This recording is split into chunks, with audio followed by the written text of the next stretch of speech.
असदुद्दीन अवैसी जिंदाबाद। अस्सलाम वालेकुम रहमतुल्लाहि व बरकातहू। में मसीहा नहीं मिलता। आज के बहुत ही इनकलाबी महफिल और मैं भाई जफीर साहब, पार्टी के जनरल सेक्रेटरी, पार्टी के खादिम जनाब भाई मजहरुल हक साहब, इन 72 सालों में सीमांचल के इस इलाके का जो इस्तेसाल हुआ है, जो शोषण हुआ है, वो हमसे छुपा और ढका नहीं है। सियासत में लोग शोहरत, इज्जत, दौलत के लिए आते हैं।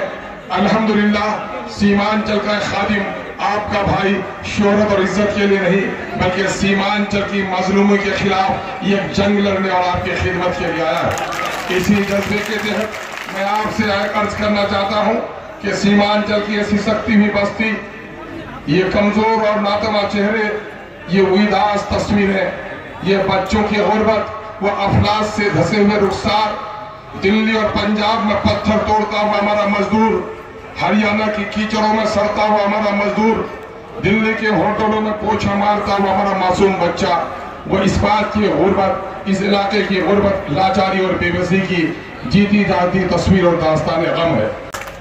कि सीमांचल की लड़ाई कौन लड़ेगा?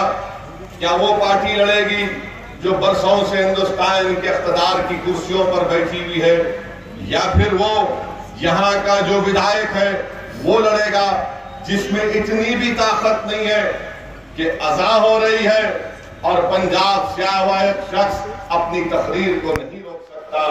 क्या आप उसको वोट देंगे मेरे भाई कि जब तुम्हारी अज़ा हो रही है, जब अज़ा हो रही है तो उसमें इतनी भी हिम्मत नहीं है कि जाकर उससे कहे कि भाई साहब 2 मिनट के लिए बैठ जाओ? अरे जब तुम तुम्हारे ही पार्टी के लीडर को अज़ान के वक्त खामोश नहीं करा सकते तो तुम क्या इन गरीब सीमांचल की आवाम की आवाज बन सकते हो? मेरे अजीज दोस्तों और बुजुर्गों, इस बात का आपको फैसला करना है। तीसरी बात जिसका मैं आपके सामने जिक्र कर रहा हूं वो ये है कि यकीनन हिंदुस्तान हमारे वतन अजीज को संघ परिवार और आरएसएस के नापाक अज़ाइम से बचाना है। हमारी लड़ाई सीमांचल की इंसाफ की लड़ाई है और सीमांचल में हर मजहब के मानने वाले बसते हैं। क्या अख्तरुल ईमान या फिर असदुद्दीन अवैसी ने कहीं पर भी ये कहा कि अगर तुम मुझे वोट नहीं दोगे तो मैं तुमको नौकरी नहीं दूंगा? क्या अख्तरुल ईमान ने और अवैसी ने कहा कि अगर तुम मुझे वोट नहीं दोगे तो मैं तुम्हारा काम नहीं करूंगा? क्या अख्तरुल ईमान ने और असदुद्दीन अवैसी ने कहा कि अगर तुम मुझे वोट नहीं दोगे तो मैं तुमको इलेक्शन के बाद देख लूंगा? ये कौन कह रहा है? उत्तर प्रदेश में सुल्तानपुर के पार्लिमानी हल्के के बीजेपी के उम्मीदवार मोहतरमा मनेका गांधी ने कह रही है और आज वही बीजेपी की तारीफ नीतीश कुमार कर रहे हैं। आप बताइए क्या गुरूर और तकब्बुर है?